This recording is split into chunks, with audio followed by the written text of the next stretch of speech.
ng pana ni Cupido. Hindi na mapipigilan ang ating puso. Haharapin natin ang lahat ng balakid, mapaoo lang ang taong ating iniibig. Ikaw kapuso, kaya mo bang ipaglaban ang pagmamahal mo kahit na kontra sa'yo ang magiging biyanan mo?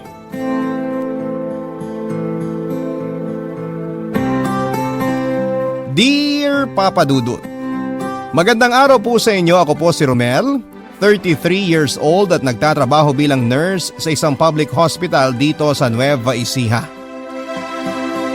20 years old lang ako noong nang iwan kami ng tatay namin matapos siyang aksidenteng malunod sa dagat. Sa edad kong yon ay ako na po ang nagsilbing breadwinner ng pamilya namin. Pagkatapos graduate ay ibinuhos ko ang buong oras ko sa pag-paaral sa tatlo kong kapatid at pag-aalaga sa sakiting kong ina. Natagalan po, Papa Dudut, bago ko natapos ang mga responsibilidad ko sa pamilya ko. Maayos ko namang napagtapos ang mga nakababata kong kapatid. Ngayon ay may kanya-kanya na silang trabaho at sariling pamilya. Pero dahil ang focus ko noon ay buhayin ang pamilya ko, ay nawalan ako ng oras para sa sarili ko, Papa Dudut. 30 anyos na ako noon nang ma-realize kong never pa ako nagkaroon ng maayos na relasyon. Nang mamatay ang nanay ko 5 years ago dahil sa komplikasyon sa baga ay nabigyan ako ng pagkakataong mag-focus naman para sa sarili ko. Sa mga panahon lang yon ko naibigay sa sarili ko ang mga kagustuhan ko at isa na rito ang paghahanap ng maayos na relasyon. Good karma na rin siguro ang nangyari sa akin, Papa Dudut, dahil kung kailan ako muling nagbukas ng pinto para sa puso ko, ay agad naman akong ipinakilala ni Cupido sa babaeng bumihag sa aking puso, Papa Dudut.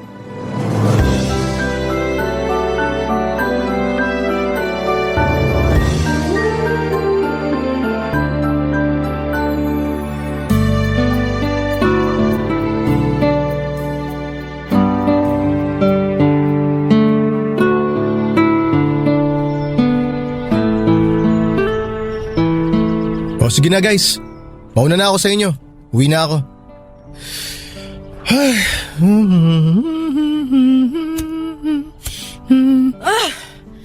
Kuya, may lighter ka ba dyan? Ha? Uy, bawal magyosi rito. Nasa ospital ka oh. Nasa labas naman ako ng ospital Kahit na nasa hospital premises ka pa rin. Ano ba yan? Ang ganda-ganda mo tapos nagyosi ka. Bakit? Para sa mga pangit lang ba ang sigarilyo? Hindi, pero nakakapangit ang paninigarilyo. Maawa ka sa baga mo. Ano ngayon? Baga mo ba to? Matapang ka ngayon pero 10 years from now, sigurado ako magkikita ulit tayo pero pasyente ka na. Matagal pa naman pala. Aba, ibang klase Ano, may lighter ka ba o wala? Wala nga akong lighter. Pero kahit meron akong dala, hindi ko ibibigay sa'yo. Kasi nga bawal magyosi dito sa ospital. Di bawal na kung bawal. Ang aga-aga nagyosi ka. Ang aga-aga nangingielam ka. Pumasok ka na lang kaya sa trabaho mo. Kaka-out ko lang, pauwi na ako. Graveyard shift. Di umuwi ka na. Ang sungit naman. Bakit ka ba nandito sa ospital? Sinong may sakit? Walang may sakit sa amin. Kakapanganak lang ng ate ko. O kita mo na? May bagong baby pala kayo tapos nagyosi ka. Alam mo ba na mas apektado ang mga taong nakakalanghap ng usok ng yosi kesa sa mismong nagyosi? Kaya nga nasa labas ako, diba? Hindi naman ako magsisindi sa tabi ng pamangkin ko. Kahit na. Naiiwan pa rin ang amoy ng yosi sa katawan mo. Diyan sa damit mo. Sa mga kamay mo. Yan ang maaamoy ng mga tao sa paligid mo. Third hand smoking ang tawag dyan. Sa kailangan ko magyosi. Naghahanap ang katawan ko ng sigarilyo lalo na kapag stressed ako. Ba't ka naman stressed? Ang toxic ng pamilya namin ngayon. Nagle-labor na si ate pero hindi pa rin maibaba ni mama ang pride niya. Nanganak na't lahat yung kapatid ko, galit pa rin sila sa isa't isa. Bakit? Ano bang nangyari? Alam mo, ngayon lang ako nakakita ng lalaking tsismoso. Hindi ako tsismoso. Curious lang akong tao. So, ano ang nangyari? Mahabang kwento? Aabutin tayo ng next shift mo kapag nagkwento ko sa'yo. Ayos lang sa akin kahit abutin na ako ng susunod na shift ko. Oh, Simulan mo na magkwento. Basta, ang bottom line, galit si mama sa mga lalaki. Ayaw niya kami mag-boyfriend. Pero hindi siya sinunod ni ate, nakipag-boyfriend siya nang hindi alam ni mama. Nalaman na lang namin nung nabuntis siya, kaya ayun, mas lalong nagalit si mama. Simula nun, hindi na sila nag-iimikan. Ewan ko ba?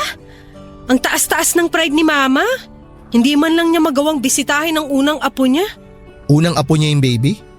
Wow, congrats! Ang hirap maging masaya kung alam mong hindi magkasundo ang pamilya mo. Nakakawalang gana.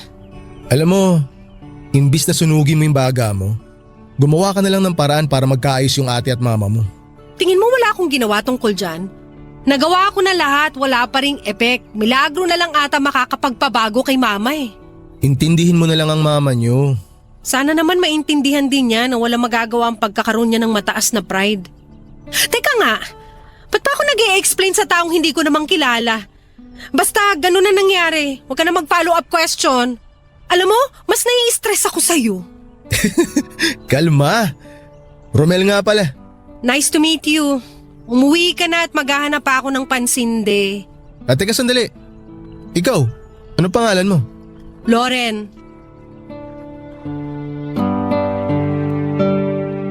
Matapos ang maiksing pag-uusap namin yon ni Lauren ay mabilis kaming nagkagaanan ng loob, Papa Dudut.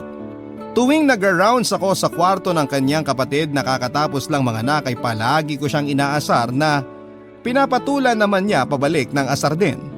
3 araw silang nanatili sa ospital noon dahil kinakailangan pang magkaroon ng ilang laboratory tests ang pamangkin ni Lauren. Dahil night shift ako ay palagi ako noong dinadalaw ni Lauren sa station namin para makipagkwentuhan. Papadudot, marami ako nalaman tungkol sa buhay ni Lauren sa maikling panahon ng pagsasama namin. No boyfriend since birth pala siya kahit strikto ang nanay niya pagdating sa mga lalaki. Mabuting araw at hindi pinalayas ang kapatid niya noong nalaman nilang buntis siya sa boyfriend nito. Nang ma-discharge ang kapatid nito ay yun na po ang huling pagkikita naming dalawa. Ang pagkakamali ko lang noon ay hindi ko nahingi ang contact details niya. Sinubukan ko po siyang hanapin sa Facebook pero noong in-add ko siya ay hindi niya ina-accept ang friend request ko. Akala ko noon ay hindi na kami magkikita pa. Pero mukhang tadhana na ang nag-decide na pagtagpuing muli kami dahil matapos ang halos 2 taon ay muling nagpakita sa akin si Lauren. Nang muling manganak ang kapatid nito sa ikalawang pagkakataon, Papa Dudut.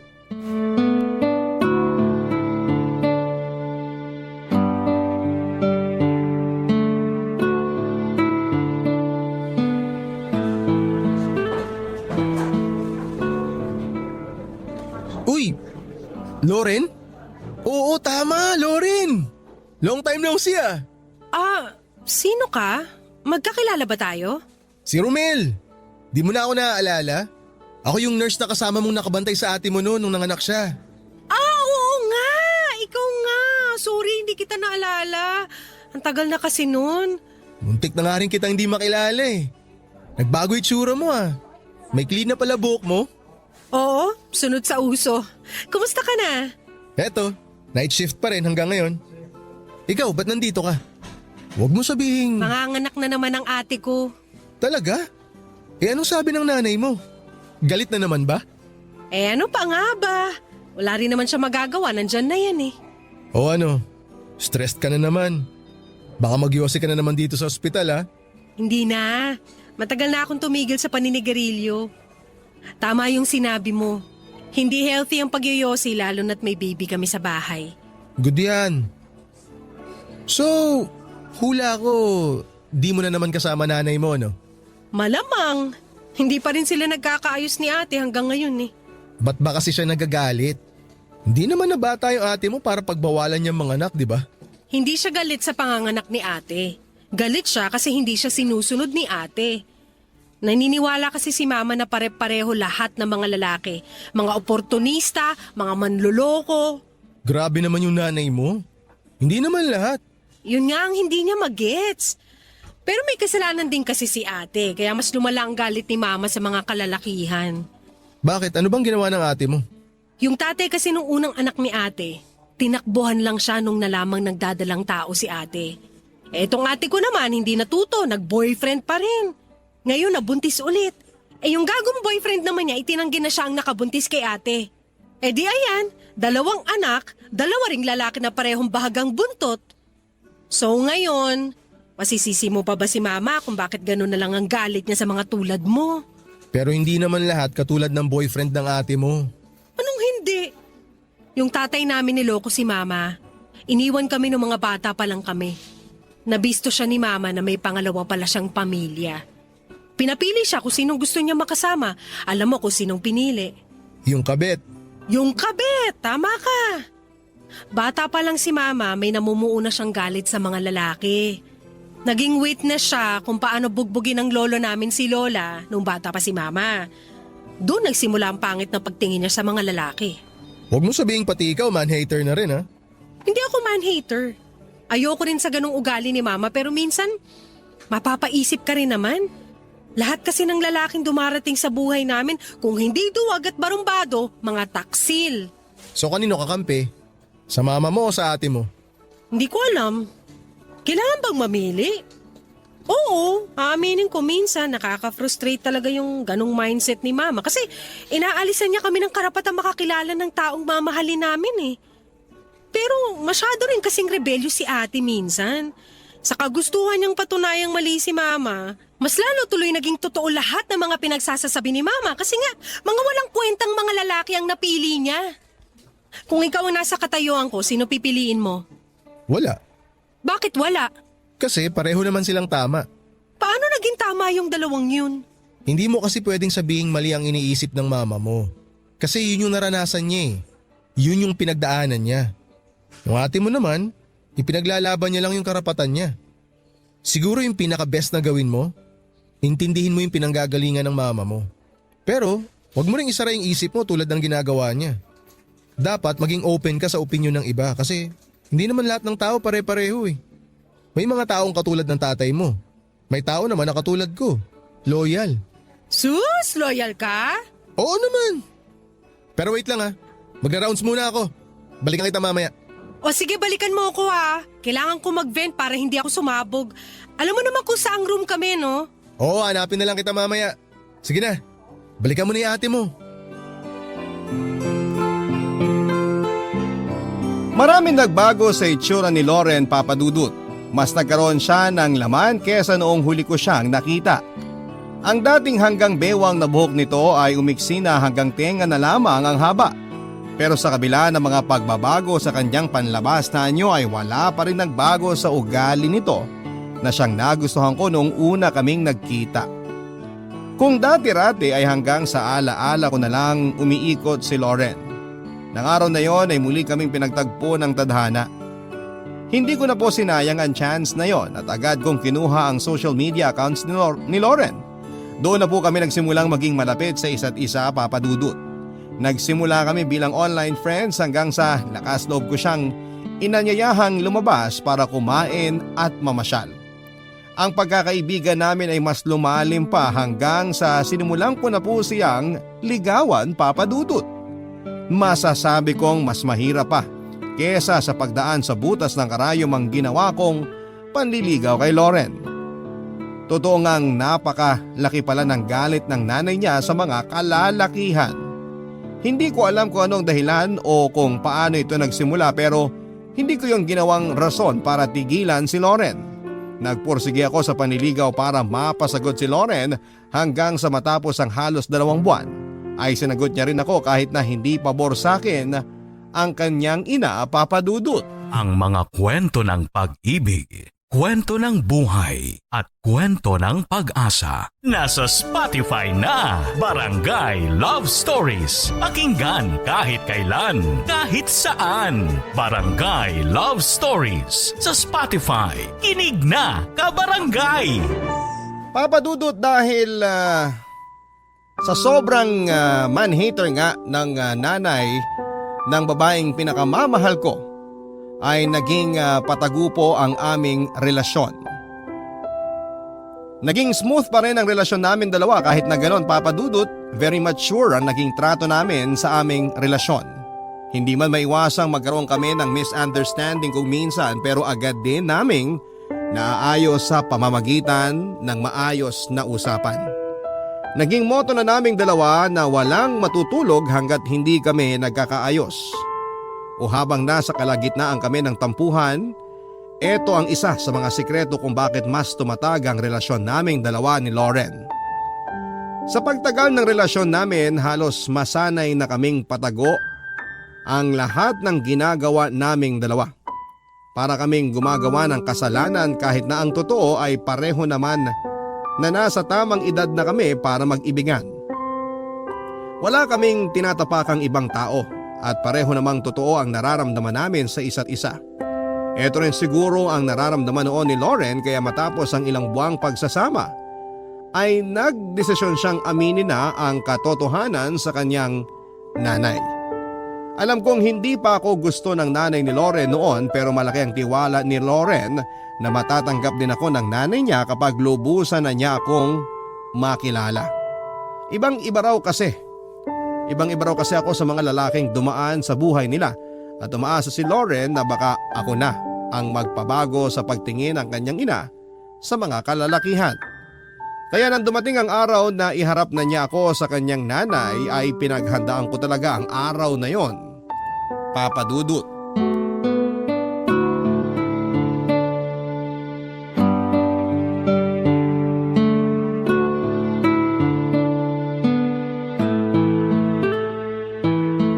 Ano, ready ka na?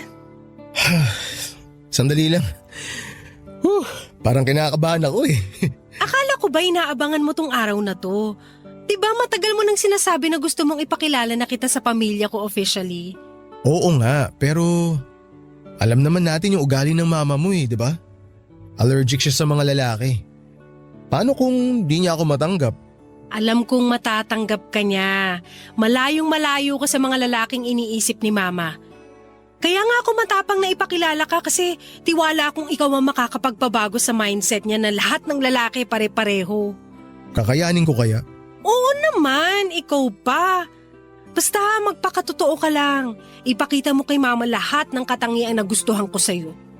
Ay, sige. Kaya ko to. Tara, pasok na tayo. Tara. Hello, Ma! Sakto nandito ka. May papakilala sana ako sa'yo. Saan ka naman galing? Sino yung kasama mo? Siya po si Romel. Nurse siya sa ospital kung saan nanganak si ate. Doon kami nagkakilala. O anong ginagawa niya rito? Ipapakilala ko po siya sa inyo. Boyfriend ko po siya.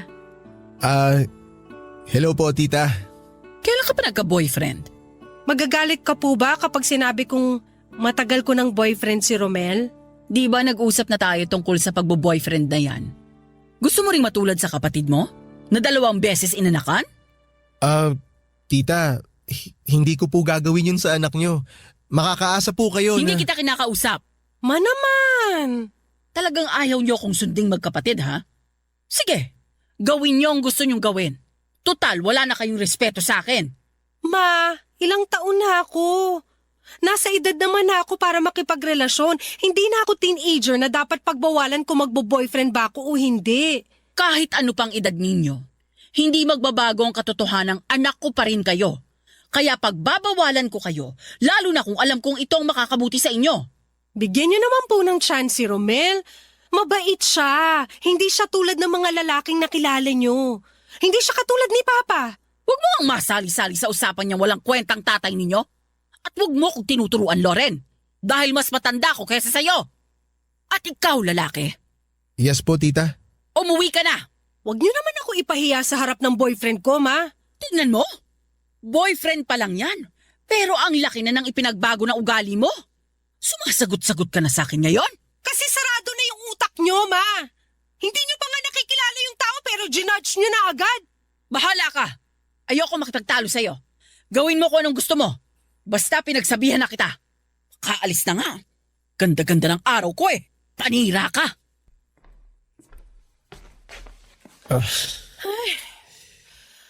O ano? Sabi ko sa'yo eh. Pasensya ka na ha. Baka bad mood lang si Mama. Basta tiwala pa rin ako na magugustuhan ka niya. Huwag ka sana magalit sa inasal niya ha. Wala yun. Never ako magagalit sa magiging future nanay ko. Oh talaga? Halika, ipapakilala kita sa isa ko pang kapatid.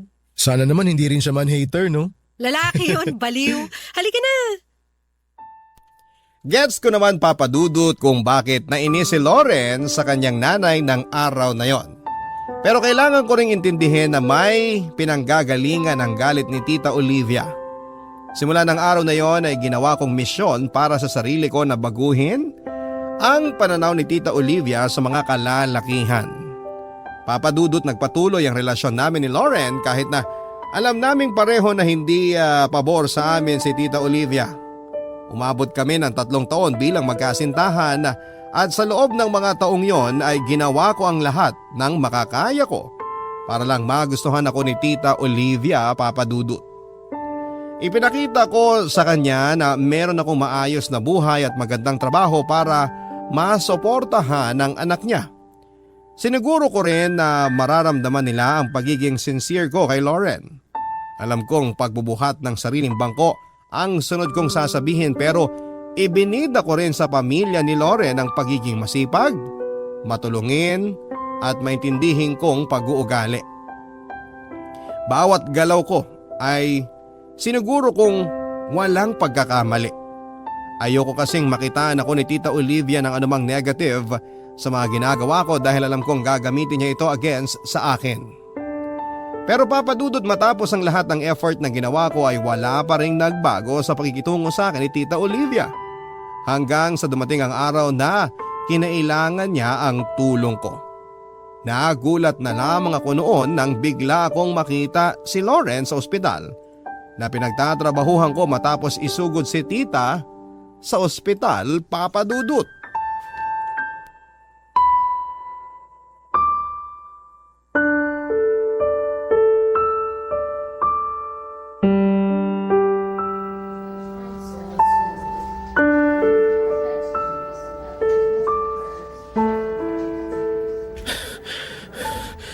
Lauren, Romel! Kanina pa kita hinahanap. okay ka lang ba? Si Mama ay sinugod namin siya rito sa ospital. Oo, alam ko. Nakita ko yung ate mo sa harap ng operating room ngayon lang. Natakot ako nung nakita ko siya dito sa ospital. Akala ko may nangyari na sa'yo eh. Anong gagawin ko? Natatakot ako sa pwede mangyari, Romel. Ano bang nangyari? Hindi ko alam. Ang bilis ng mga pangyayari eh. Nanonood lang kami ng TV kanina tapos nung nagpunta si Mama sa kusina, bigla na lang siya nawala ng malay. Tumama ang mukha niya sa lamesa. Pagkagising niya, bigla siya nagsuka ng dugo. Huwag ka mag-alala. Tinitignan na siya ng mga doktor ngayon. Kanina pa kita tinatawagan eh. Sorry, hindi ko hawak yung phone ko kapag naka-duty ako eh. Kung alam ko lang ako na sana tumawag sa'yo. Malala ba siya? Ano nang lagay ni Mama? May balita ka ba? Makakasurvive ba siya? Kumalma ka lang. Nasa mabuti na siyang mga kamay. Siguradong hindi siya pababayaan nila, Dok. Ang kailangan mong gawin, mag-focus ka kasi kailangan ka ng mama mo ngayon. Paanong kailangan? Anong kailangan kong gawin? Nakausap ko kanina yung nurse in charge. Nagka-internal bleeding daw si tita dahil sa ulcer niya. Lauren, maraming dugo ang nawala kay tita. Kailangan natin ng blood transfusion. Ako! Pwede ako! B positive ako! Unfortunately, very rare ang blood type ng mama mo. O negative ang blood type niya. Kaya O negative rin ang kailangan nating dugo. Si ate! Hindi rin match eh. Ano nang gagawin natin? Sa ngayon wala kaming available na O negative dito sa ospital. Pero naghahanap na sila kung may available pa sa iba. Paano kung wala mahanap? Paano mangyayari kay Mama? Huwag mo munang isipin yan. Makakahanap tayo, okay? Ang gawin mo, magtanong ka sa mga kamag-anak nyo, sa mga kaibigan nyo, kung anong blood type nila at kung willing ba silang mag-donate ng dugo. Alam ko, minsan naiinis ako kay Mama pero ayoko siyang mawala, Romel. Please tulungan mo siya. Oo, may kinontak na akong kaibigan. May isa akong kakilalang O negative ang dugo pero kinokontak ko pa rin siya hanggang ngayon. Kung hindi lang sana ako naka-duty, pupuntahan ko na siya ngayon eh. Sino? Taga saan ba siya? Ako na lang pupunta sa kanya. May kinausap na akong kakilala para puntahan siya. Huwag mo nang problemahin yun. Huminahon ka lang, okay? Paano ko hihinahon? Nasa bingit ng kamatayan ng nanay ko. Halika nga, yakapin kita para kumalma ka ng konti.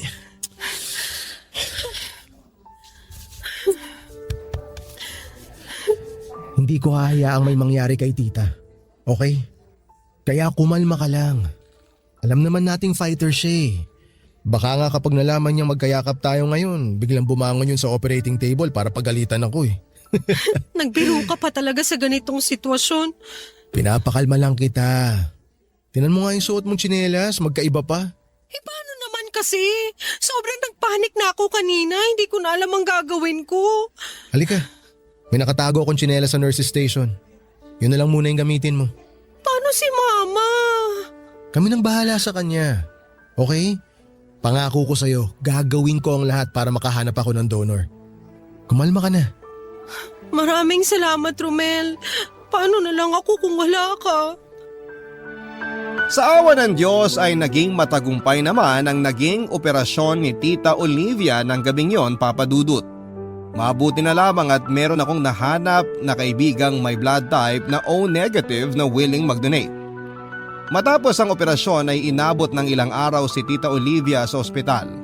Ako ang naging katuwang ni Lauren upang magbantay sa kanyang nanay habang nagpapagaling mula sa sugat nito. Abot-abot ang pasasalamat ni Tita Olivia sa akin noon dahil sa mabilis kong pagresponde sa problema ang kinaharap ng kanilang pamilya. Ipinakilala ko rin noon si Tita sa kaibigan ko na siyang nagbigay sa kanya ng dugo. Papadudod sa pagkakataong yon ay nakasilip ako ng kaunting sinag ng pag-asa. Akala ko noon ay mababago na ang pananaw ni Tita Olivia matapos ang nangyari pero mali pala. Ang inakala ko dahil gumaling na ang sugat niya at lahat-lahat ay hindi pa rin naalis ang kinikimkim na galit ni Tita Olivia sa mga tulad kong lalaki. Bumalik siya sa dati niyang ugali at ng moment na yon ay narealize kong tila wala na talagang chance na magbago pa si Tita Olivia. Pilit kong tinanggap ang katotohanang hindi na magbabago ang isip niya at kailanman ay hindi na niya ako matatanggap para sa kanyang anak, Papa Dudut.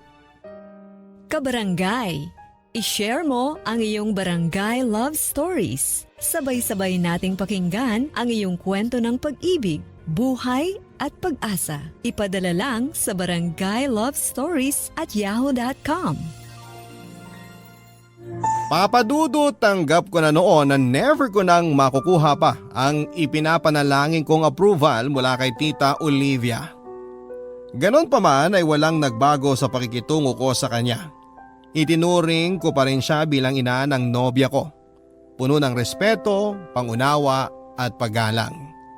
Malaki rin ang pasasalamat ko noon sa girlfriend kong si Lauren dahil sa kabila ng trato sa akin ng kanyang ina ay hindi niya ako pinabayaan at never niyang ipinaramdam na mag-isa lamang ako.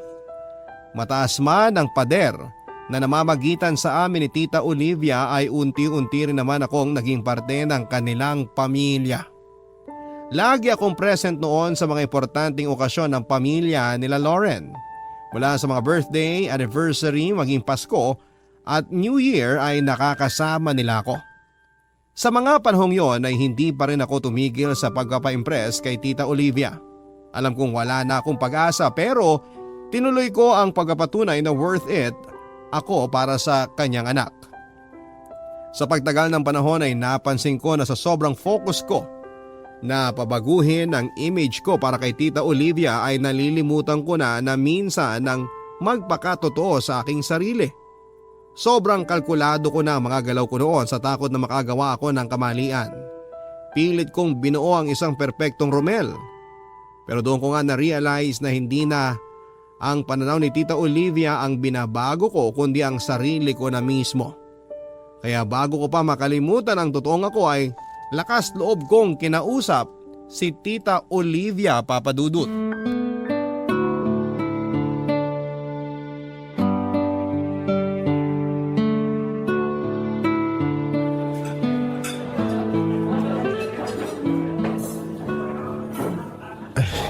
Tita Olivia, nandito po ako. Anong ginagawa mo rito? Nasaan si Lauren? Maupo na po muna kayo. Umorder po ako ng food natin. Ang sabi ko, nasaan ang anak ko? Ang totoo po niyan, tita, kinausap ko po si Lauren na mag-set ng lunch para sa ating dalawa. Hindi po siya darating ngayon. Ako lang po ang nandito. Anong kalokohan to? Tita, Gusto ko po sana kayong kausapin tungkol sa relasyon namin ni Loren. Alis na ako. Tita, magpo-propose na po ako kay Loren. Anong sabi mo? Please po, tita. Gustong gusto ko po talaga kayong makausap. Kaya sana po mabigyan niyo ako ng chance. Pakinggan niyo lang po muna ako sandali. Tama ba ang narinig ko? Plano ko na po talaga mag-propose kay Loren, tita. Pero hindi ko po yun gagawin. Hanggat hindi ko po nakukuha ang basbas ninyo. Huwag mo nang subukan kasi hindi kita papayagang magpakasal sa anak ko. Tita, alam ko po na galit kayo sa mga lalaki. Hindi ko po alam kung saan nagsimula ang galit niyong yan o kung bakit hanggang ngayon iisa pa rin ang tingin niyo sa amin. Pero nangangako po ako sa inyo na hindi po mararanasan ni Loren ang naranasan niyo noon. Dahil hindi po ako ganong klaseng tao, tita. Pare-pareho lang kayo. Ganyan na ganyan ang pananalita ng mga lalaking manloloko. Tita, katulad po ni Loren, wala rin po akong tatay. 20 years old po ako noon nung mawala ang tatay ko.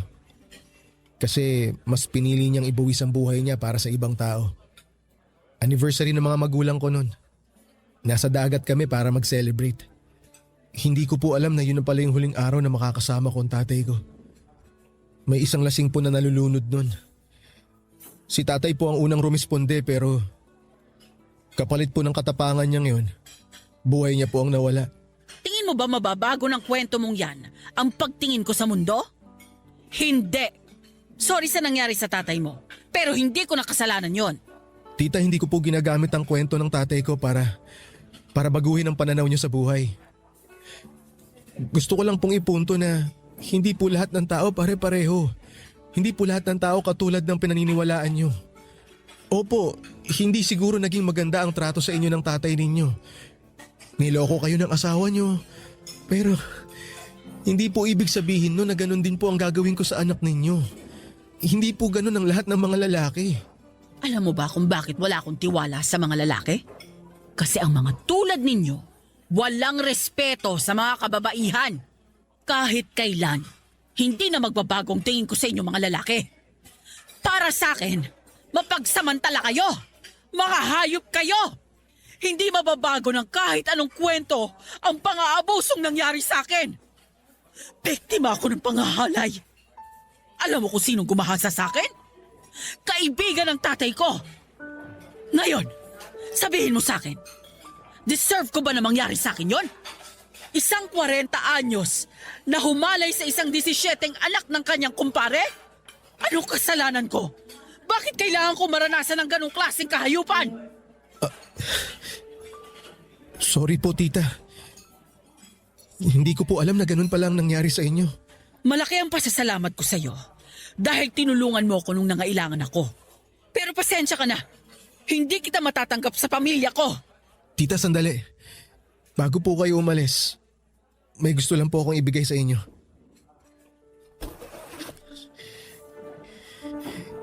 Ito po. Sing-sing po ang laman ng box na yan. Yan po sana yung gagamitin ko para mag-propose kay Loren. Anong gusto mong gawin ko rito? Kayo pong bahala, tita. Itapon nyo, itago nyo, hindi ko po alam. Pero gusto ko lang pong malaman nyo na mahal ko po ang anak ninyo. At kailanman hindi ko po magagawa kay Loren ang mga bagay na iniisip ninyo. Sana balang araw, mabigyan niyo po ako ng pagkakataon na patunayan ang sarili ko sa inyo, tita.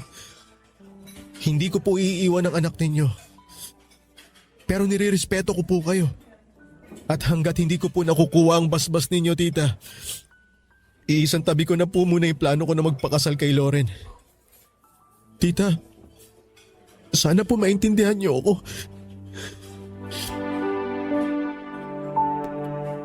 Papadudot na gulat ako sa mga revelasyong ibinahagi sa akin ni Tita Olivia. Hindi ko alam na ganun pala kalalim at kaseryoso ang pinanggagalingan ng galit na nararamdaman niya sa mga kalalakihan. Hindi ko alam kung aware ba si Loren sa nangyari sa kanyang nanay pero binabuti ko na lamang na itago ang sikreto ni Tita Olivia. Isa pa ay wala ako sa lugar para sabihin sa iba ang masaklap na dinanas nito sa kanyang nakaraan. Sa mga nalaman kong katotohanan ay napagtanto kong wala akong karapatan para baguhin kung anuman ang nararamdaman ni Tita Olivia. Nabuo ang galit niya dahil sa mga personal niyang karanasan at hindi ko maaaring i-invalidate ang nararamdaman niya sa mundo dahil hindi ko dinanas sa mga naranasan niyang hirap sa buhay. Simula noon ay tuluyan na akong naliwanagan kung bakit gano'n na lamang ang galit ni Tita sa mga kalalakihan. Doon din ay itinigil ko na ang misyong kong baguhin ang pananaw niya sa buhay. Hihintayin ko na lang na kusang maghilom ang mga sugat sa puso niya. At pinapanalangin kong sana balang araw ay makamit din niya ang kapayapaan at kapanatagan ng kanyang loob. Sa mga sumunod na buwan ay kapansin-pansin ang biglang pagbabago ng ugali ni Tita Olivia. Nagsimula siya magkaroon ng concern sa akin, maliliit man na hakbang pero ipinagpapasalamat ko na unti-unti nang bumababa ang pader na binuo niya sa pagitan naming dalawa. Hanggang sa dumating na nga po ang araw na pinakahihintay ko. Ang bigyan ako ng chance ni Tita Olivia na patunayan ang sarili ko sa kanya.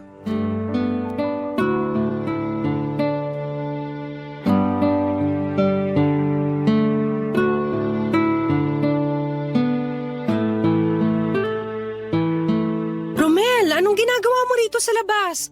Ba't di ka pumasok sa loob? Dito ka muna. Tabihan mo ako. Ang ganda ng langit oh. Ito yung tinatawag nilang golden hour eh. Yung tipong nagkukulay orange yung mga ulap kapag sunset. Hindi ko alam nakaka-appreciate ka pala ng mga ganitong bagay. Oo naman. Napapansin ko kahit small details. Tulad ngayon, ang haba na naman ng buhok mo. Wow, pati buhok ko napansin mo. Oo, binabalik ko talaga yung dati kong buhok. Naalala ko nga sobrang haba ng buhok mo nung una tayo nagkita. Ayaw mo na ba sa maiksing buhok? Okay lang naman. Bakit mas gusto mo ba yon? Kahit naman anong style ng buhok mo, maganda ka pa rin eh. Eh paano kung wala akong buhok? Maganda pa rin. Talaga? Oo naman. Nandito pala kayo. Tita, Kanina ko pa kayo hinahanap. Bakit ma? May kailangan ka ba? Gusto ko sanang kausapin si Romel. ako po? Pwede bang maiwan mo muna kaming dalawa, Loren? Okay. Sige, pasok muna ako sa loob.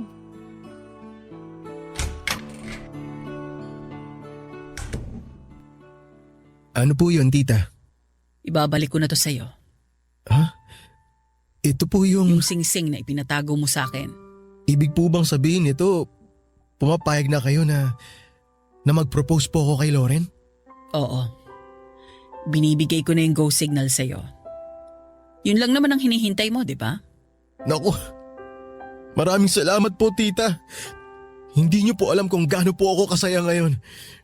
Sobrang napasaya niyo po ako, tita. Pwede ko po bang malaman kung bakit po nagbago ang isip niyo? Hindi nagbago ang isip ko. Wala pa rin nagbago sa tingin ko sa mga kalalakihan. Katulad ng pagtingin natin sa mga ahas na anumang oras pwede kang tuklawin. Ganun pa rin ang tingin ko sa mga lalaki na anumang oras pwede ka nilang lokohin. Ibinabalik ko tong singsing sa'yo kasi gusto kong ibigay yung hinihiling mong chance. Tita, makakaasa po kayong hindi ko po sasayangin ang chance na to na binigay niyo sa akin. Alam mo, sobrang against talaga ako sa'yo noon. Nakikita ko sa'yo yung ugali ng asawa ko eh. Sobrang nagtiwala ako sa kanya noon, katulad ng pagtitiwalang binibigay sa'yo ngayon ni Loren. Pero matapos ng lahat, ganun palang magiging ending namin dalawa. Aaminin ko sa'yo, sobrang nakatutok talaga ang mga mata ko sa'yo. Bawat galaw mo, inaabangan ko. Alam mo kung bakit? Kasi gusto kitang hanapan ng butas. Gusto kitang makitaan ng pagkakamali para mapatunayan ko kay Loren na tama ako all along. Pero sa sobrang pagtutok ko sa'yo, iba ang nakita ko. Nakita ko kung gaano katotoo ang pagmamahal mo sa anak ko. Nakita ko kung gaano siya kasaya na kasama ka. Yung mga maliliit na bagay na ginagawa mo tulad ng pakikipaglaro sa mga apo ko. Pagbubukas ng pinto para sa amin o yung Simpleng pagbibigay ng upuan para makaupo kami. Small things. Pero sobrang na-appreciate ko yung mga bagay na yon. Kaya kako sa sarili ko, hindi naman siguro masama kung ibigay ko na lang sa inyong dalawa ni Lauren yung gusto ninyong mangyari. Ina lang naman ako na tagagabay at taga-suporta sa mga anak ko. Hindi ko hawak ang buhay nila. Ayoko rin namang may pagsisihan sila sa bandang huli ng dahil sa akin. Tita, alam ko po na mahirap ibalik ang tiwalang nawala sa inyo. Sobrang laki po ng respeto ko sa inyo, tita. Na nakayanan niyo pong lampasan ang lahat sa kabila ng mga masasamang nangyari sa buhay ninyo noon. Nagawa niyo pong palakihin ang mga anak niyo bilang mabubuting tao. Kaya po tita, isang karangalan po sa akin na pinagbuksan niyo ako ng pinto para pumasok sa buhay niyo at sa buhay ng anak niyo. Isa lang ang hiling ko sa iyo, Romel. Alagaan mo si Lauren. Huwag mo siyang sasaktan. Ayokong maranasan niya ang naranasan ko noon. Patunayan mo sa akin na mali ako, na mali ang tingin ko sa inyo. Opo tita, pinapangako ko po na patutunayan ko sa inyo. Hinding-hindi ko po sasaktan ng anak niyo. Sana nga magawa mo yung pangako mong yan. Tita, maraming salamat po. Maraming salamat po talaga. Sige na. Baka hinihintay ka na ni Lauren sa loob.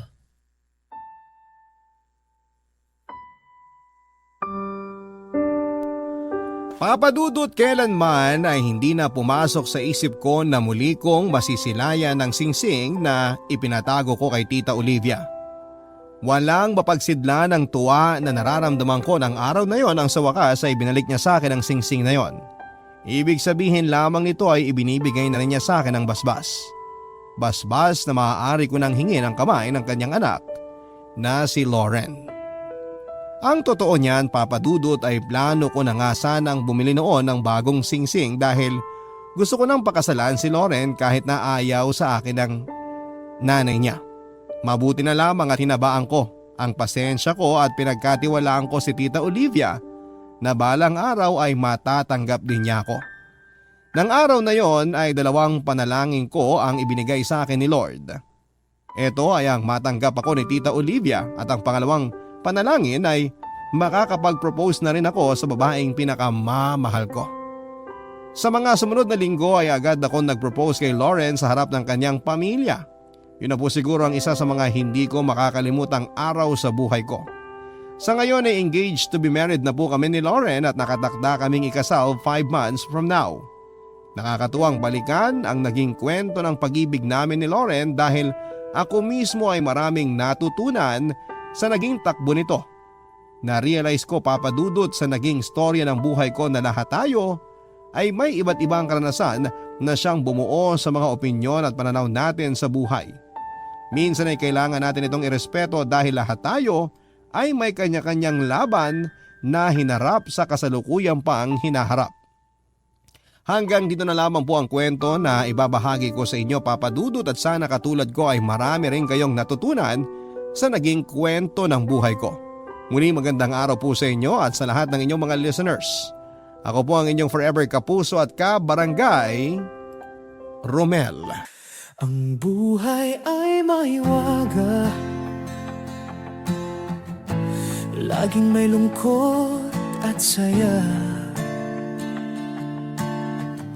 Sa Papadudot Stories, laging may karamay ka.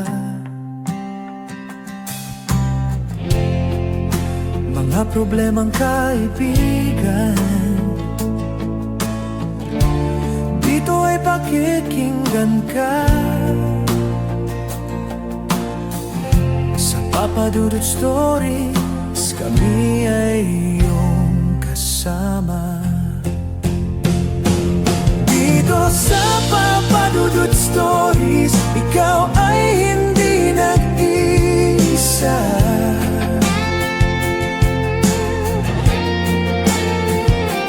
Dito sa Papadudot Stories, may nagmamahal sa'yo.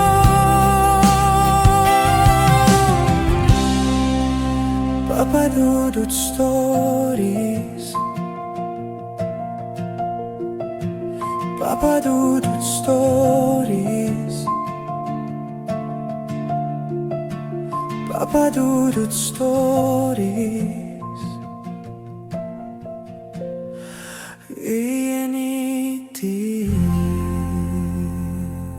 Masakit kapag iniwanan ka ng taong minamahal mo.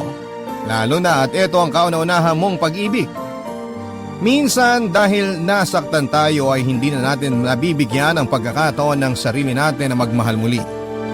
Ikaw kapuso, hanggang saan ka kayang dalhin ang sakit na dulot ng una mong pag-ibig? Dear Papa Dudut, minsan kapag may minamahal tayo, akala natin ay puro saya lamang ang mararamdaman natin. Akala natin ay hindi na tayo masasaktan. Nalulunod tayo sa pagmamahal ng minamahal natin. Akala natin ay wala nang hangganan ang kaligayahan. Kaya kapag nasaktan, hindi lamang doble ang sakit. Magdudulot pa ito ng panghabang buhay na pagkabilanggo sa sakit na dulot nito. Papadudot, ako po si Teresita, HR Head sa isang department store dito sa Calapan City, Oriental, Mindoro. Hindi po ako mahilig makinig sa mga dula sa radyo. At hindi ko rin alam kung kailan ako nagsimulang mahumaling din sa boses mo. Basta naramdaman ko na lamang na hinahanap ko na rin ang boses mo, Papa Dudut. Tuwing break time namin ng mga kasama ko ay aliw na aliw kami sa pakikinig sa iyo. Nakakaadik ika nga ng mga kasamahan ko. Hindi na kumpleto ang araw namin nang hindi ka naririnig. At ang nakakatawa ay hindi lang ako nagdagdag sa listener mo, sumulat pa ako sa iyo at nagbaka sakaling mapili mo ang sulat ko. Habang sila naman ay nagbabalak pa lamang na sumulat sa iyo ay inunahan ko na po sila. Dahil daw kasi ng maagap ang masikap.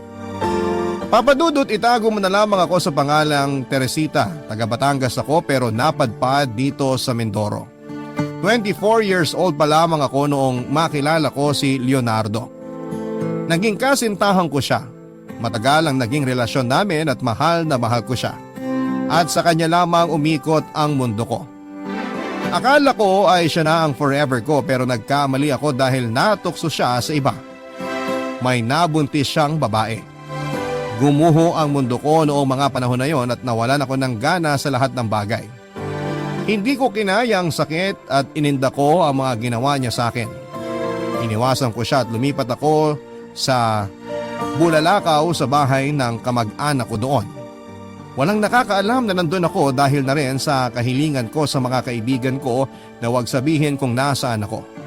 Ilang taon din akong namalagi doon hanggang sa magkaroon ng magandang offer ang kakilala ko para lumipat sa Calapan at doon na magtrabaho. Alam ko po na malaki ang tsansa na magkikita kami ni Leonardo dahil ang huling alam ko ay sa Calapan na rin po ito naninirahan. Kaya hindi malayo na magtagpo ang landas naming dalawa. Hindi ko alam kung handa na ba akong makita siya dahil masakit pa sa akin ang ginawa niya pero kailangan kong harapin ang takot na yon. At hindi na ako dapat mabuhay sa sakit na dulot ng nakaraan. Hindi magiging payapa ang isipan ko hanggat hindi ko nagagawang harapin ang takot ko. Magpakalayo man ako sa kanya ay hindi magagamot noon ang sakit. Dahil sa sakit na yon ay hindi na ako muling nakipagrelasyon. At ipinangakong hindi na ako muling iibig pa.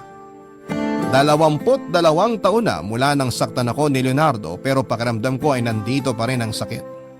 Pero gaya ng inaasahan ko ay muling nagtagpo ang landas naming dalawa.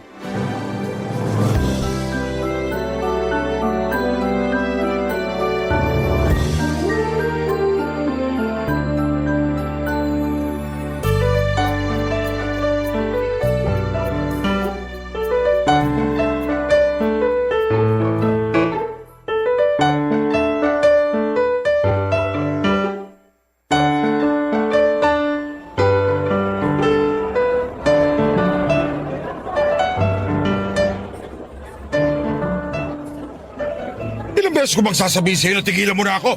Napapagod na ako sa ginagawa. Aray! Ano ba? Ano ba? Tumingin ka nga sa dinadaanan mo. Pwede ba? Ikaw tumingin sa dinadaanan mo. Nagmamadali ako. Teresita? Ha? Ikaw nga! Kumusta ka na? Leonardo? Ako nga! Kumusta ka na? Dito ka ba nagtatrabaho? May asawa ka na ba? Ilan na anak mo? Grabe, ang ganda mo pa rin. Daming tanong. Okay lang ako. Wala pa akong asawa at wala akong balak mag-asawa dahil baka manloloko din silang gaya mo. Aray, ang tagal na nun ah. Galit na galit ka pa rin ba sa akin? Walang nakakatawa. Palibasa kasi sanay na sanay ka ng manloko ng babae kaya tinatawanan mo na lang ang ginawa mo sa akin. Ito naman, sorry na. Hinarap naman kita noon eh. Ikaw lang naman ang ay tumanggap ng paliwanag ko. Che, magpaliwanag ka sa pagong. Baka pakinggan ka pa. Busy ka ba? Baka gusto mo magmerienda muna tayo. Busy ako. Isa pa, wala akong time makipag-usap sa mga manloloko na gaya mo. Excuse me nga. Teka lang, Teresita. Ano ba? Seryoso ko.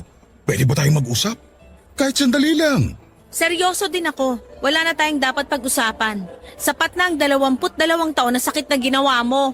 Alam ko nasaktan kita. Pero matagal na yun. Hindi mo pa rin ba ako kayang patawarin? Patawarin? Saan ka kumukuha ng kapal ng mukha para humingi ng tawad sa akin, ha? Oo, matagal na yon pero hanggang ngayon nandito pa rin ang sakit. Kapal ng mukha mo? Alam ko namang nasaktan kita eh. Pero mga bata pa naman tayo noon. Hindi ko pa alam noon kung paano pumasok sa seryosong relasyon. Huwag mong ikatwiran sa akin na bata pa tayo nun. Tanga, kaya mo na nga akong buntisin nun eh. Kaya ano pinagsasasabi mong bata pa tayo? Sadya lang na hindi ka na kontento sa akin kaya nagawa mo akong lokohin. Hindi kita niloko. Natukso lang ako. Ikaw ang mahal ko. Kahit nakabuntis ako, ikaw pa rin ang mahal ko. Maniwala ka. Pumapayag lang kasi siya nung makipag-sex sa akin. Iginagalang kasi kita. Kaya sa iba ko ginagawa ang gusto kong gawin sa'yo. Pero pinagsisihan ko naman yun eh. Wow! Thank you sa paggalang sa akin ha. Pero sana hindi mo na lang ako ginalang. Sex lang naman pala gusto mo, dapat sinabi mo agad para kahit hindi ako ready, binigay ko sarili ko sa'yo. Sana nag-sex tayo maghapon at magdamag hanggang sa gumapang ka pa uwi. Alam ko naman na mali ang ginawa ko. Kaya nga humihingi ako ng tawad sa'yo. Wala akong panahon para sa pagpapatawad. Huwag na sana uli mag-cross ang landas natin. Maayos na ang buhay ko. Paraan nga! Nagkataon na may kikitain si Leonardo sa mall kung saan ako nagtatrabaho. Sana pala ay nagpalit na lamang ako ng araw na yon o kaya naman ay nagkasakit na lang sana ako para hindi ako nakapasok. Hindi Papadudot, biglang bumalik ang sakit ng ginawa sa akin ni Leonardo. Parang gusto ko pa rin siyang sampalin at saktan. Alam ko na matagal na ang ginagawa niya sa akin pero noong makita ko siya ay biglang bumalik ang lahat. Ang kapal na mukha niyang humingi ng tawad sa akin, 22 taong kong dinala ang sakit na yon. Tapos kung umarte siya ay parang napakasimple lamang ng ginawa niya sa akin. Akala ko yun ang huli naming pagkikita. Pero ginawa ni Leonardo ang lahat para malaman niya kung saan ako nagtatrabaho, kung anong oras ako umuuwi. Patuloy ko siyang iniwasan papadudot gaya ng paulit-ulit kong sinasabi sa sarili ko at sasabihing layuan ko ang asawa niya. Hindi ko na siguro kakayanin kapag ganon, pero makulit po si Leonardo papadudot kaya kahit ayaw ko nang makipag-usap sa kanya, ay napilitan akong kausapin siya ng maayos para lamang tigilan na niya ako. Siguro nga ay tama na pakinggan ko ang side niya para na rin sa ikakatahimik ko. Baka rin sapat na ang paliwanag niya para masagot lahat ng tanong na matagal ko nang hinahanap kaya naman pinagbigyan ko siya.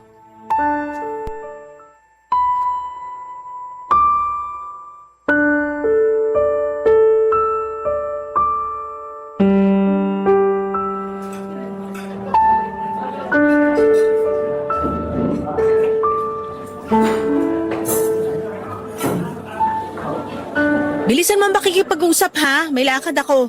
Lagi ka na lang nagmamadali eh. Sabihin mo na ang gusto mong sabihin. Marami pa akong mas importanteng bagay na dapat gawin kaysa pag-aksayhan ka ng panahon. Hindi ka pa rin nagbabago. Maganda ka pa rin. Kung inimbita mo ako dito para lang makipagbulahan, mabuti pa umalis na lang ako. Teka, ito naman. Maupo ka na. Promise, bibilisan ko para hindi ka mainip. Umayos ka kasi. Wala akong balak makipaglandian sa'yo ngayon. Sa totoo lang, ang gusto ko lang naman humingi ng tawad. Nung iniwan mo ko at hindi pinakinggan ang paliwanag ko, pinilit nila ako makisama kay Mila dahil nga nabuntis ko siya. Pero saglit lang kami nagsama, hanggang maipanganak lang namin si Agnes. Nang ibang bansa si Mila, iniwan niya kami ng anak namin. Ako na nagpalaki sa kanya. May trabaho na siya pero hanggang ngayon, kasama ko pa rin siya sa bahay. Bakit kanya iniwan? Nakita niya ba kagad na manloloko ka talaga? Hindi. Dahil alam niya na hindi ko siya mahal at hindi ko siya kayang mahalin. Alam niya na ikaw talaga ang mahal ko. At sumama lang ako sa kanya dahil sa bata at para iligtas siya sa kahihiyan. Napakasama mo din talaga, no? Naaawa ako sa anak mo. Lumaki siyang walang ina dahil sa pagiging selfish mo. Oo, tama ka. Selfish ka ako. Pero anong gagawin ko? Hindi ko siya mahal eh. Hindi mo pala siya mahal, bakit mo pinakialaman? Yan ang hirap sa inyong mga lalaki eh. Hindi nyo iniisip kung may masasaktan kayong tao. Ang mahalaga sa inyo, mairaos yung init nyo sa katawan. Wala akong ibang minahal kung hindi ikaw. Sobrang saya ko na makita kita. Matagal kitang hinanap. Pero naging mailap ka. Kung pinakinggan mo lang sana ang paliwanag ko, hindi sana tayo naging ganito. Kung pinakinggan ko ang paliwanag mo, malamang hiwalay na rin tayo. Wala kang pakialam kung may nasasaktan ka o wala. Halos ikamatay ko yung ginawa mo, no? Hindi mo alam kung anong pinagdaanan kong hirap para malampasan ko lahat ng sakit na ginawa mo. Tapos ngayon nandito ka? Sasabihin mong ako pa rin ang mahal mo? Palagay mo paniniwalaan kita? Nagsasabi ako ng totoo. Saksi ang anak ko. Wala akong inilihim sa kanya. Hindi ko rin naman gustong lumaki ang anak ko na walang ina. Pero mas gugustuhin ko na ang ganun kaysa magsasama kami at araw-araw na mag-aaway. Hindi ko alam kung maniniwala pa ako sa sinasabi mo. Basta galit pa rin ako sa'yo at hindi ko pa rin makakalimutan ang ginawa mo. Kaya nga humihingi ako ng tawad sa iyo eh. Sabihin mo lang sa akin kung anong dapat kong gawin para mapatawad mo ako. Wala kang dapat gawin. Layuan mo ako at huwag ka na magpapakita uli sa akin. Yun lang. Hindi ko gagawin yan. Ngayon para nakita na ulit kita. Hindi ko nasasayangin ang pagkakataon na to. Masasayang lang ang panahon mo. Hindi ako susuko. Liligawan kita hanggang sa mapatawad mo ako. Ang dami mong sinasabi. Hindi na ako magtatagal. Marami pa akong gagawin. Mauna na ako sa'yo. Papa Dudut, tinutuon ni Leonardo ang panliligaw sa akin pero ilang beses ko siyang tinanggihan dahil ayoko nang maulit ang nangyari dati. Ayaw ko nang masaktan muli at iniwasan ko siya at sinabihan ko ng pagbabanta, Papa Dudut. Nagsabi din po ako sa mga kasamahan ko sa trabaho na kapag hinanap ako ay sabihin na wala ako. Nasa meeting o bahala na silang magdahilan. Pero talagang matyaga si Leonardo. Parang noong unang nanligaw siya sa akin at hindi niya ako tinigilan. Makulit si Leonardo, kilala ko siya at hindi niya talaga ako titigilan. Kaya nag-decide ako na harapin na lamang siya at ipamukha sa kanya ang maling ginawa niya sa akin. Panahon na rin siguro para matutunan kong harapin ang sakit na dulot ng ginawa niya sa akin noon. Matagal ng panahon na kinimkim ko sa dibdib ang galit na yon at siguro ay mas magiging magaan ang pakiramdam ko kapag natutunan ko na kung papaano palayain ang galit sa puso ko. Aaminin ko nung una ko siyang makita, Papa Dudut, ay nandun pa rin ang pagmamahal ko sa kanya. Napalitan lang siguro ng galit kaya hindi ko napansin na may puwang pa rin siya sa puso ko. At kung totoo ang sinasabi niya na ako lamang ang babaeng minahal niya ay ganon din ako, Papa Dudut. Siya lang din ang lalaking minahal ko. At palagay ko'y wala ng ibang mamahalin pa, kundi siya lamang, Papa Dudut. Ang lalaking matagal ko nang kinainisan, pero mahal na mahal ko pa rin. Barangay Love Stories. Barangay Love Stories. Aaminin ko na unti-unti ay nababawasan ang galit na nararamdaman ko sa kanya. Pero hindi pa rin sapat yon para matanggap ko siya. Natatakot pa rin ako na baka maulit ang ginawa niya sa akin noon at baka kapag niloko niya akong muli ay hindi ko na makayanan pa. Baka tuluyan na akong mawala sa katinuan. Sa araw-araw na pangungulit sa akin ni Leonardo ay parang nanariwa sa akin ang nakaraan. May kung anong bumubulong sa puso ko at nakakaramdam muli ako ng kilig at bumabalik ang pamilyar na pakiramdam sa akin. Nakakatulog na ako minsan na may ngiti sa labi at magaan na rin ang bawat gising ko sa umaga. Nagtataka ako sa sarili ko dahil galit pa rin dapat ako sa kanya, pero bakit saya ang nararamdaman ko? Bakit napapangiti na naman niya ako at nagugulo na naman niya ang nananahimik kong mundo? Hindi ko alam, Papa Dudut, pero nakaramdam muli ako ng takot. Takot na baka kapag pinagbigyan ko na naman ang puso kong mahalin siya ay masaktan akong muli.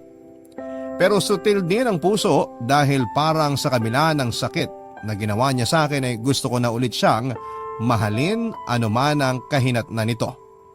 Pero noong nasa punto na ako na handa na ako magpatawad ay saka naman sumulpot ang anak niya para siraan ang ama niya sa akin. Kaya nagdalawang isip ako kung tatanggapin ko ba siya o maniniwala ako sa anak niya.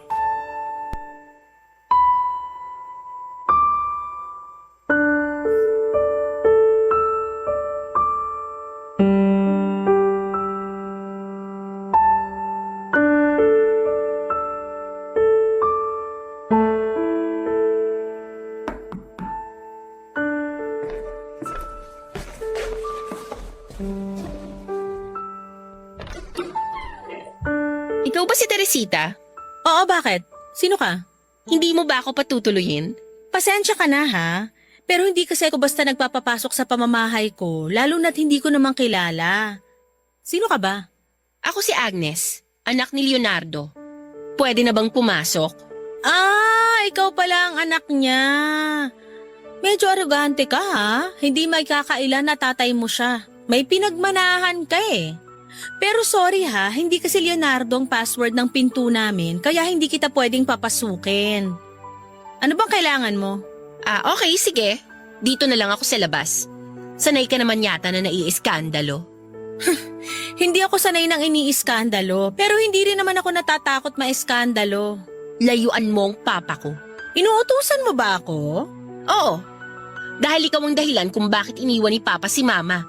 Wala kang alam sa nangyari. Sinaktan din ako ng papa mo dahil sa mama mo. Parehas lang tayong biktima dito. Kung hindi dahil sa'yo, hindi aalis si Mama. Magiging maayos sana ang pamilya namin. Dahil sa'yo kaya palaging sinasaktan ni Papa si Mama. Hindi mo rin alam kung anong pinagdaanan namin ni Mama kay Papa. Laging sinasabi sa akin ni Mama na kasalanan mo ang lahat kaya nagkaganon si Papa. Hindi ko kasalanan na ganun ang ginawa sa inyo ng papa mo. Ininda ko rin ang pagkawala niya kaya hindi ko na nagawang magmahal ng iba. Kaya wag mo akong sisihin sa nangyari sa inyo. Kung nasaktan ka niya, bakit nakikipagmabutihan ka uli sa kanya? Wala kaming relasyon ng papa mo. Hindi pa ako nasisiraan ng bait para patulan ko siya uli. Wala pa? Bale, magkakaroon pag tumagal? Ganon? Alam mo bang may karelasyon ng papa ko ngayon? Matagal na sila. Sinabi niya ba sa'yo? Hindi lang ikaw ang babaeng niloko niya at sinaktan. Kaya kung ayaw mo mapabilang sa kanila, makipaghiwalay ka na sa kanya. Walang hiwalayang magaganap dahil wala nga kaming relasyon ng papa mo. At kung sakali na maging magkarelasyon nga kami ng papa mo, wala ka na ron. Ako ang masasaktan, hindi ikaw. Alam ko naman na sinasabi mo lang yan sa akin para iwan ko papa mo. Bahala ka kung ayaw mong maniwala, pero babaero si Papa. At ayoko na may masaktan pa uli siyang ibang babae.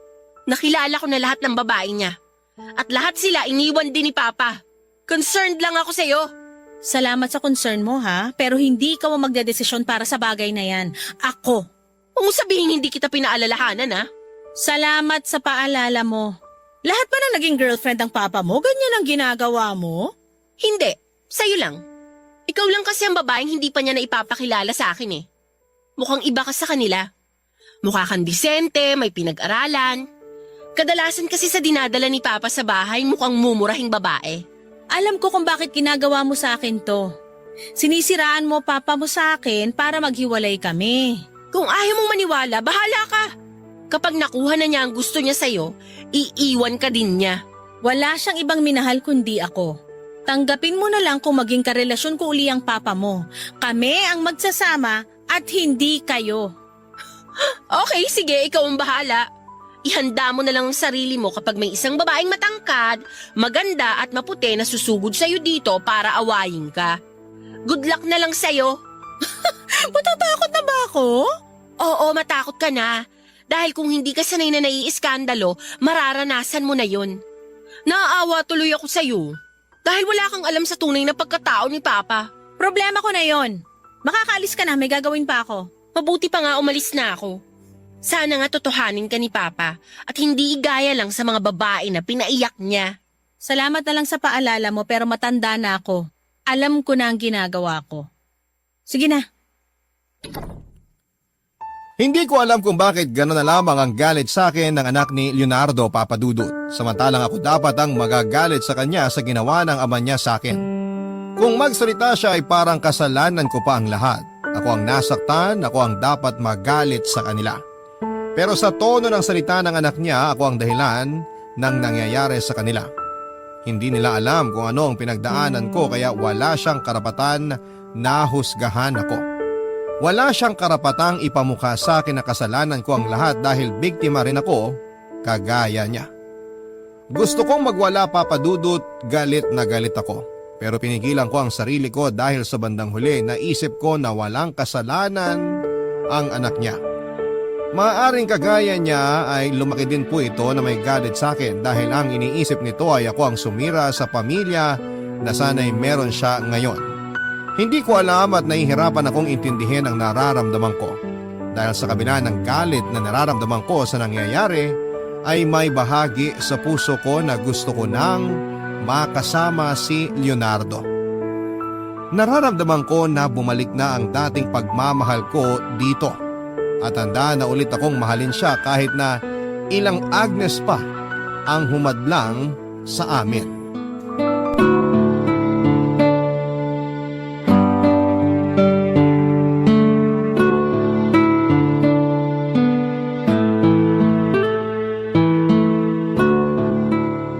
Pumapayag na ako na maging kasintahan ka uli.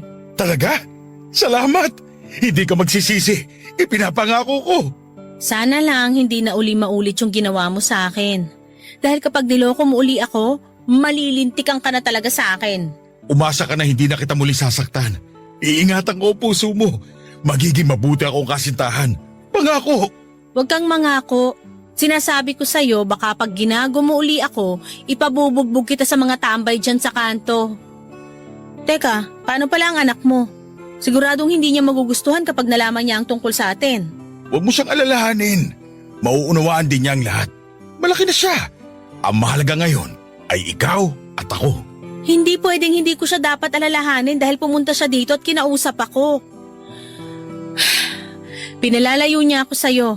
Iniisip ko tuloy ngayon kung tama ba na makipagmabutihan pa uli ako sa'yo. Kinausap ka niya?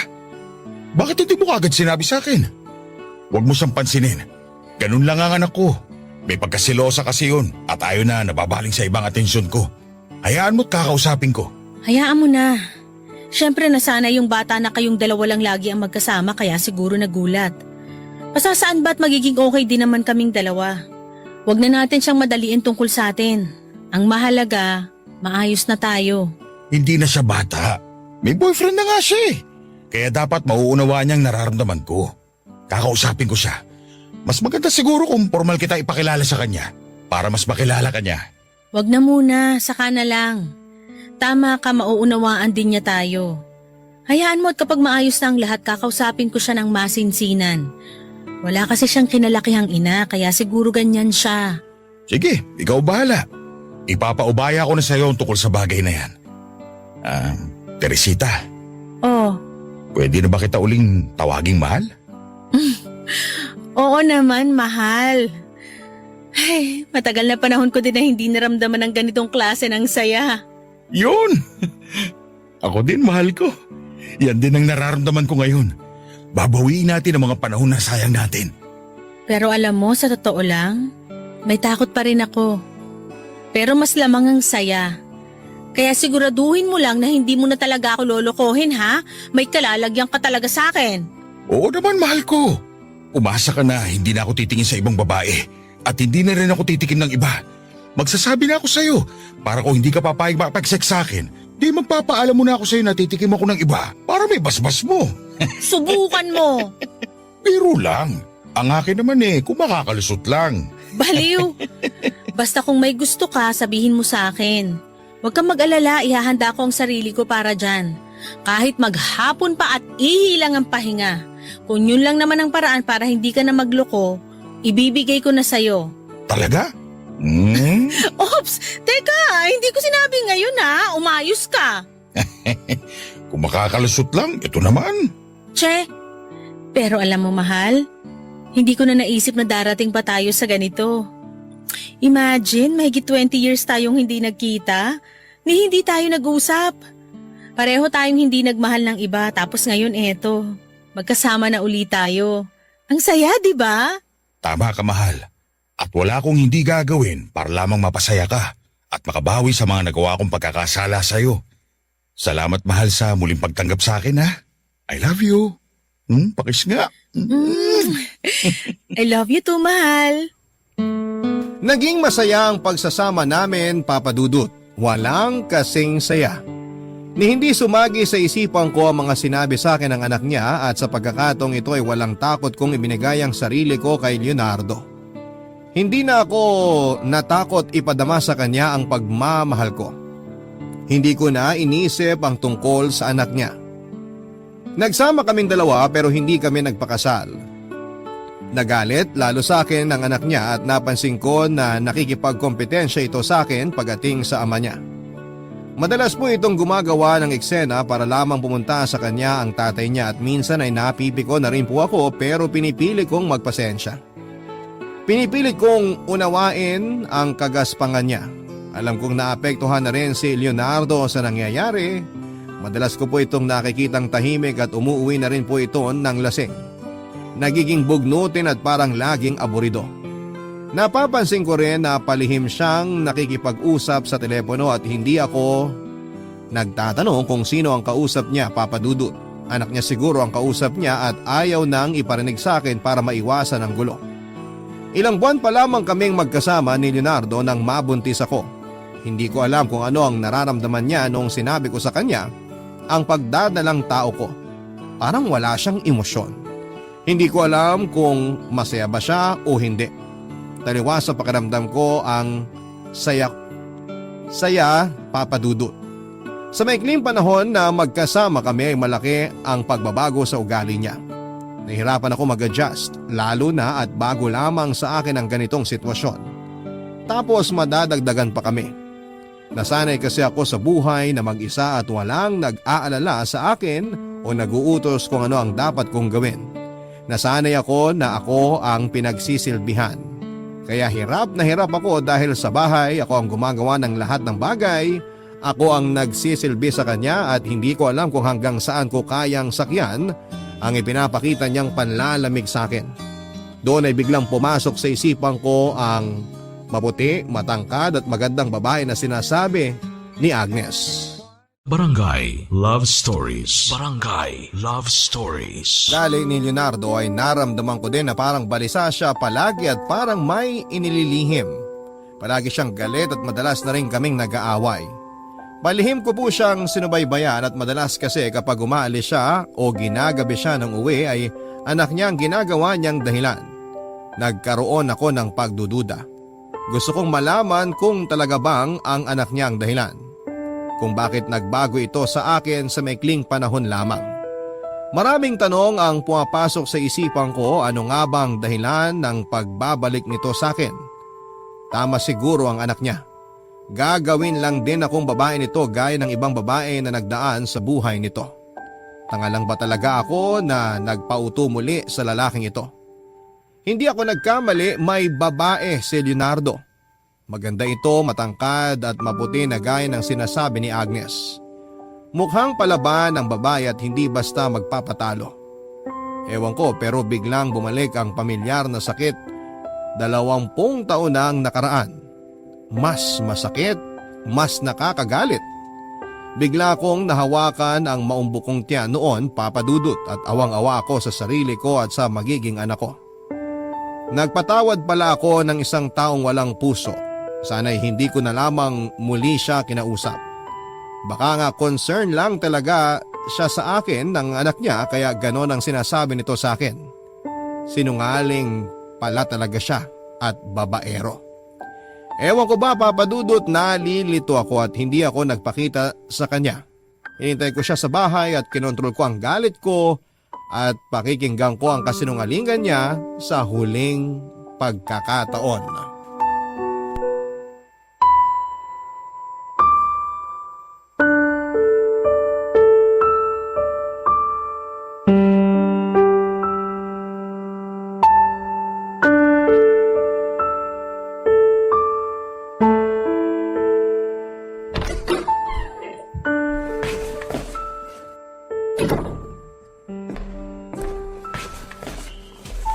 Ayos nga ako sa mahal ko. Huwag mo nga akong mahalik-halikan. Oh, sungit ah.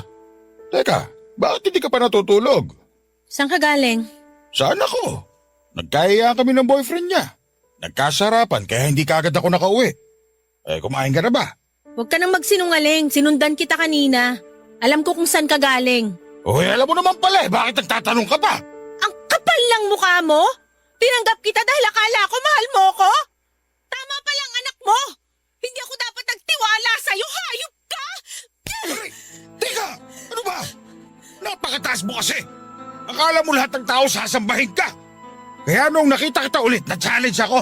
Sinabi ko sa sarili ko na mapapasahin ka ulit. At eto, nangyari naman, di ba? Naging akin ka. Magkakaanak pa nga tayo. Dapat nga magpasalamat ka pa sa akin dahil hindi ka natatanda mag-isa. Binigyan na kita ng anak. Aray! Masakit na, ha? Wala kang kasing sama!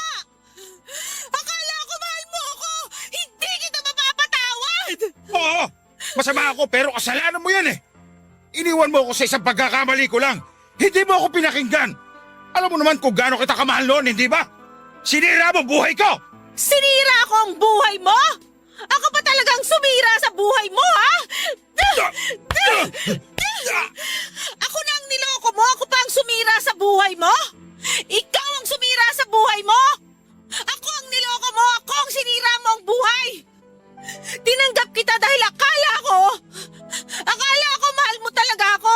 Yung pala, ginagantihan mo lang ako dahil sa pag-iwan ko sa'yo. Anong gusto mo? Magpakasaya ako nung oras na niloloko mo ako? Ang kapal ng mukha mong hayop ka! Hayop ka! Lumayas ka dito! Layas! Ano ba? Tama na! Nasasaktan ako! Hindi ko naman nakalain na babae ka makisama sa akin kahit hindi tayo kasal! Napakataas kasi ng tingin ko sa'yo! Tapos madali ka lang pala makuha! Hindi mo alam kung gaano kasakit ang ginawa mo sa akin! Wala kang kasing sama! Umalis ka na! Bago pa lang naging tayo, may girlfriend na ako.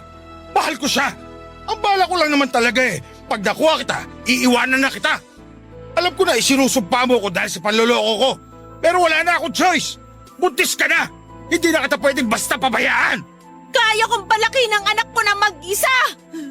Iisipin ko na lang na isa kang bangungot sa buhay ko! Pero salamat! Salamat dahil sa buhay na binigay mo! Palalakihin ko ang anak ko nang hindi kakailanganin ng ama! Umalis ka na! Hindi ko tatalikuran ng obligasyon ko sa kanya. Hindi mo kailangan magpanggap na responsabling ama dahil bulok ang pagkatao mo! Umalis ka na! Alis! Oo! Masama akong tao. Pero wag mong idamay ang bata. Wag mong ipagkakait sa akin ang anak ko. Hindi ka makikilala ng anak mo.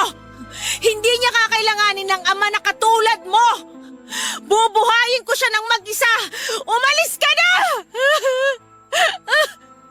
Umalis ka na! Tama na! Tumigil ka na! Huwag mo ito Hindi lahat! kita kailangan. Hayop ka! Huwag ka nang babalik, demonyo! Nakipaghiwalay ako kay Leonardo, Papa Dudut. Masakit ang ginawa niya sa akin at hindi ko akalain na ganon pala kasamang tao ang lalaking tangi kong minahal. May ganon pala talaga kasamang tao. Ang tangi ko na lamang ipinagpasalamat sa kanya ay magkaroon ako ng anak. At siya ang pinakamagandang regalo na matatanggap ko. Alagaan ko siya at ilalayo, walang kwenta sa walang kwenta niyang ama. Alam kong masama akong ina sa gagawin ko pero hindi ko gugustuhin na magkaroon pa kami ng ugnayan. Hindi ko na siya gustong makita pa, baka makagawa lamang ako ng hindi maganda. Babae ang naging anak ko, Papa Dudut, at walang paglagyan ang kaligayahan ko ng mga sandaling yon. Naiiyak ako sa sobrang tuwa at palalakihin ko siya ng maayos. Hindi po ako humingi ng kahit na anong sustento kay Leonardo mula sa pagbubuntis ko hanggang sa panganganak ko. Ayaw ko na magkaroon ng kahit na anong utang na loob sa kanya. Alam ko na mahirap magpalaki ng anak lalo na at mag-isa ka lamang. Naranasan ko yon dahil nag-iisa akong anak. Maaga akong naulila. Sa murang edad ay natuto akong lumaban ng mag-isa. Wala akong masasabing tunay na kamag-anak na tumulong sa akin. Mag-isa akong lumaban sa buhay hanggang sa marating ko ang kinalalagyan ko. Hindi rin biro ang pinagdadaanan ko, sanay na ako sa hirap at sanay na ako nang hindi umaasa kahit kanino. Bumalik si Leonardo, Papa Dudut. gusto raw niyang ayusin ang sa aming dalawa. Humingi siya ng tawad sa mga nasabi niya at ako daw palang mahal niya. Pero hindi ako naniwala. Sapat na ang sinabi niya sa akin, sapat na rin ang sinabi sa akin ng anak niya. Tapos na ako sa kanya at kahit magmakaawa pa siya at lumuhod sa harapan ko ay hindi ko na siya tatanggapin pa. Kahit pa humingi siya ng tulong sa anak niya, tapos na ang pagpapanggap.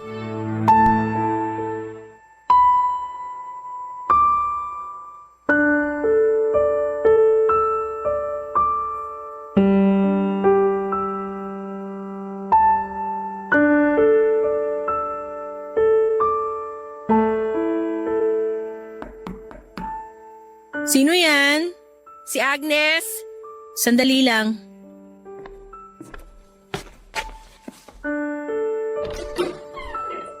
Ikaw pala. Anong kailangan mo? Pwede ba tayong mag-usap? Kung tungkol sa papa mo ang pinunta mo, magpakasaya ka na dahil hiniwalayan ko na siya. Pwede ba akong pumasok? Tuloy ka. Maupo ka. Salamat.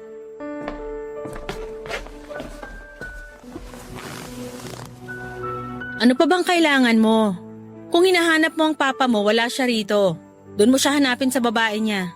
Hindi ako pumunta rito para kay Papa. Gusto ko lang makita ang kapatid ko. Natutulog siya. Ano ba talagang pakay mo dito? Sabihin mo na, marami pa akong gagawin. Wala akong panahong makipag-away sa'yo. Nag-usap kami ni Papa. Pinapunta niya ako dito para pakiusapan ka na tanggapin ang sorry niya. Ayokong gawin to, pero ayoko rin na may isa na naman bata na matulad sa akin. Hindi matutulad sa'yo ang anak ko dahil palalakihin ko siya sa pagmamahal. Hindi ko kayo gagambalain ng ama mo. Tama na ang sakit na ginawa niya sa akin. Binalaan na kita, di ba? Pero hindi ka nakinig. Aaminin ko wala talaga akong ginustong babae para sa papa ko. Pero sa lahat ng babaeng nagustuhan niya, ikaw lang ang binalaan ko. Ayokong magaya ka rin kay mama. Grabe ang pagdurusa niya sa piling ng papa ko. Salamat sa concern mo pero hindi may babalik ng mga sinasabi mo ang desisyon ko na iwan ng papa mo. Sa maniwala ka at sa hindi, mas gusto ko na layuan mo na lang si papa. Nakita ko kung gaano kakabuting tao. Hindi mo deserve ang lalaking gaya niya. Ay, salamat. Tama ka, hindi siya karapat dapat mahalin. Wala siyang kasing sama. Sa totoo lang nalulungkot ako dahil sa nangyayari. Pero mabuti na rin na hindi mo nabalikan si papa. Marami namang single mom dyan na naging successful nang hindi kinailangan ng asawa. Si mama, mas pinili niyang iwan ako kay papa. Alam daw kasi niya na kahit babaero si papa, pagdating sa anak mabait siya. Napatunayan ko naman na totoo, pero hindi naman sapat na dahilan ng pagiging mabuti niyang ama para maging masaya ako. Dapat alam din niya kung paano irespeto, pahalagahan at mahalin ang karelasyon niya. Ngayon nakikita ko na kung paano ka pinalaki ng papa mo. Noong una nababastusan ako sa'yo. Para kasing pinalaki ka ng walang respeto sa mas matanda sa'yo kung magsalita ka. Kinailangan ko lang kasing gawin yun. Lahat kasi ng babaeng ipinapakilala sa akin ni Papa, kung hindi walang modo, ang lalaswa manamit. Ibinabagi ko lang naman ang ugali ko sa kaharap ko. Kaya pala ganun kabastos ang pakikipag-usap mo sa akin nung una. Pasensya ka na ha, pero hindi ko na talaga kayang pakisamahan ng papa mo. Lilipat na rin kami para wala ng gulo. Pwede ko bang malaman kung saan ka lilipat? Pasensya na pero mas maganda na hindi na tayo magkaroon ng komunikasyon pagkatapos nito. Para pare-pareho na tayong matahimik. Ikaw ang bahala. Pero pwede ko bang makita man lang ang kapatid ko bago kayo umalis? Oo naman. Halika sa kwarto.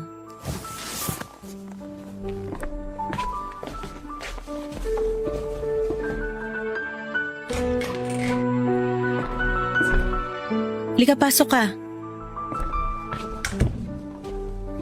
Ang ganda naman ng kapatid ko. Salamat Sana kapag malaki na siya, magkaroon ng pagkakataon na magkakilala kami. Huwag kang mag-alala. Darating din tayo dyan. Sa ngayon, ganito na lang muna tayo. Salamat. Pwede ba kitang tawaging tita? Oo naman. Salamat, tita. Walang anuman. Basta palagi kang mag-iingat at alagaan mo ang papa mo. Ikaw nang bahala sa kanya. Opo, tita. Hayaan nyo. At sasaktan ko na si Papa kapag nagpasaway pa. Mabuti pa dito ka na kumain. Mabuti pa nga po, tita. Para hindi na ako magluluto pag uwi. Makatipid naman ng isang tanghalian. At pwede rin hanggang hapunan. Bahala na si Papa sa buhay niya.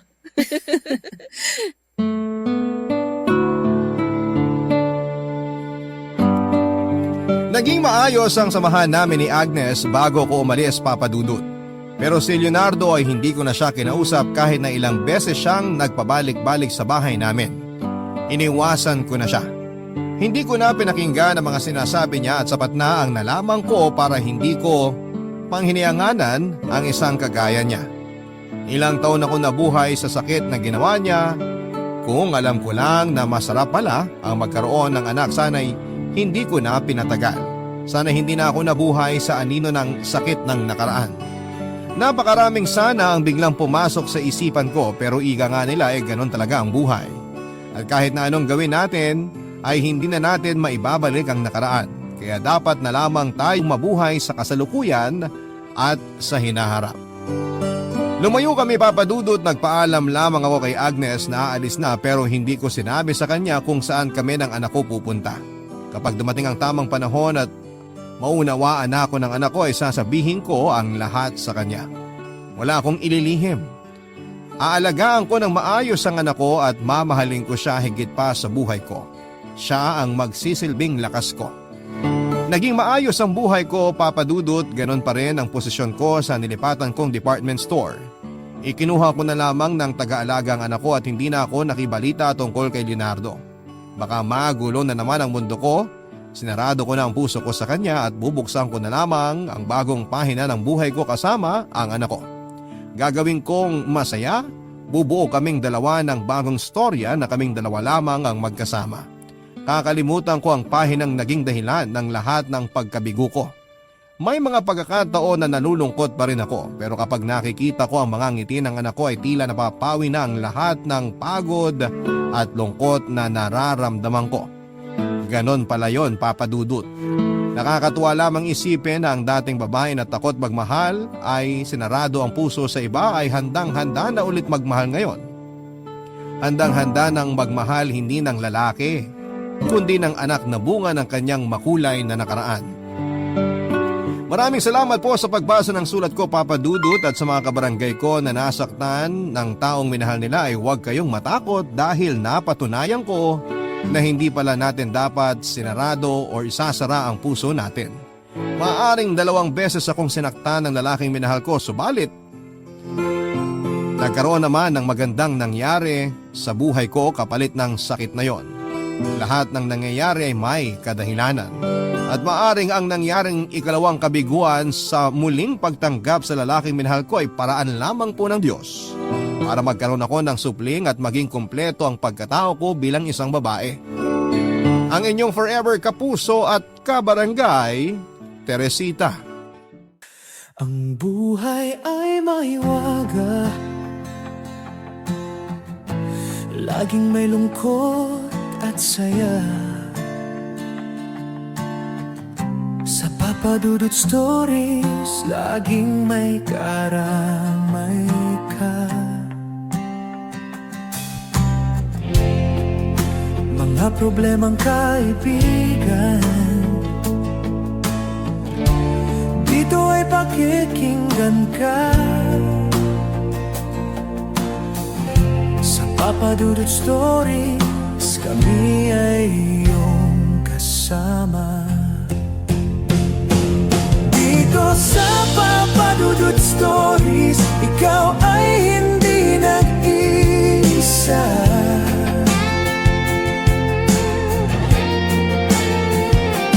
Dito sa Papa Dudut Stories, may nagmamahal sa'yo.